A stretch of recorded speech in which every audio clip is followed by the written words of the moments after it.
Investigación donde no se habla de un único episodio, se habla de varios, como suele suceder en los casos de violencia de género, pero donde además hay una situación de poder que es inobjetable. Estamos hablando de la persona que era, al momento de los hechos que se denuncian, primer mandatario de la República Argentina. Y estamos hablando de un entorno que uno piensa difícilmente pudo haber ignorado lo que sucedía si en efecto se dio la sucesión de hechos que denuncia Fabiola Yáñez. ¿Cómo empieza una investigación de estas características, Ignacio?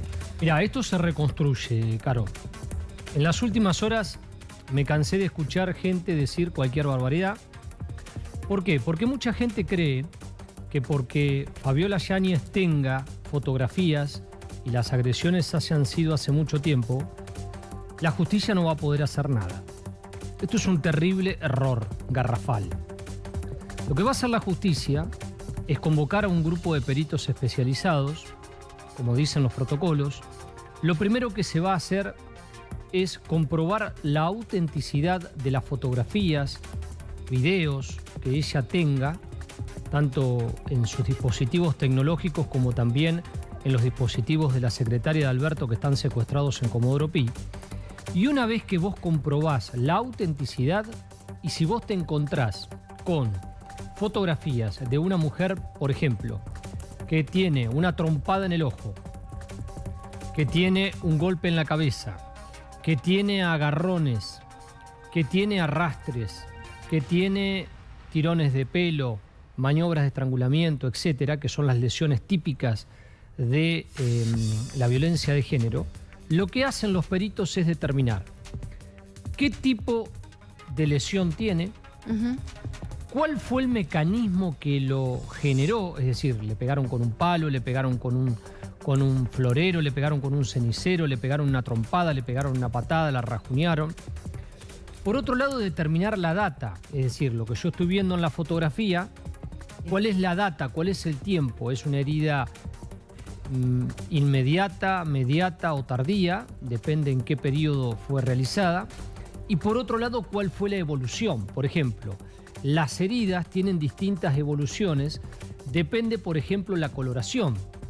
Cuando una herida fue recién generada, generalmente tiene un color de color violáceo, luego rojizo, luego pasa a un color verde, luego se transforma en un color amarillo, hasta que luego se recompone la piel, sobre todo cuando son zonas muy vascularizadas, como por ejemplo un hematoma. Entonces... Pero además, perdón, Nacho, también hay pericias informáticas que se pueden llevar adelante para determinar cuáles son...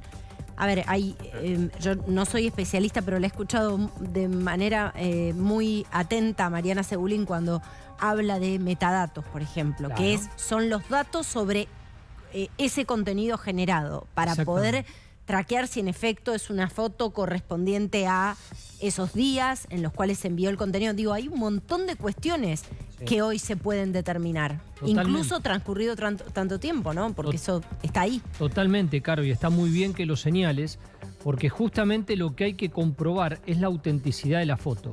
Con qué tipo de dispositivo se hizo, dónde se hizo, cómo se hizo, descartar un programa de edición, descartar la inteligencia artificial, etcétera, etcétera. Una vez que vos comprobás eso, que vos marcás, Caro, podés ir al estudio pericial que tiene que ver con lo médico legista, es decir, si es una lesión leve, si es una lesión grave, si es una lesión gravísima. Eso desde el punto de vista físico. Desde el punto de vista psicológico y psiquiátrico, va a tener que afrontar Fabiola Yáñez una pericia de esas características, donde lo que van a hacer los profesionales es establecer si ella cumple con la sintomatología de una persona que sufrió violencia de género y por lo tanto tiene impactos sobre su psicología, sobre su conducta, sobre su vida. Por ejemplo, es una persona que tiene angustia, es una persona que tiene miedo, es una persona que tiene un estrés continuado, es una persona que no duerme bien, que cambió su alimentación, que cambió su físico, que cambió su vínculo con la familia, con amigos, con su trabajo, le tiene miedo al personaje que ella acusa. Todo eso va a salir a la superficie en la pericia psiquiátrica y psicológica. Y por otro lado, que esto es muy interesante y espero que se haga, es un informe victimológico. El informe victimológico a vos te dice, por ejemplo, si estás frente a una víctima inocente, si estás frente a una víctima provocadora, si estás frente a una víctima simuladora, si estás frente a una víctima imprudente. Es decir, hay distintas categorías que a vos te permite saber frente a qué tipo de víctima estás. Cuando vos determinás qué tipo de víctima estás, podés ver cuál es el daño psíquico, cuáles son los síntomas, cuál es la conducta, cuáles los comportamientos de esa persona. Todo ese paquete de datos lo vas a unir con lo que desarrollaba recién muy bien Gonzalo. Vas a tener que complementarlo con los testigos. Los testigos tenés la familia, los amigos, los conocidos, los compañeros de trabajo. Tenés toda la custodia presidencial, que está con el presidente y la familia las 24 horas. Todo el personal de la residencia de Olivos, de la Casa Rosada y de los que vivían con ellos en Puerto Madero. El personal que viajaba en los aviones, en los helicópteros.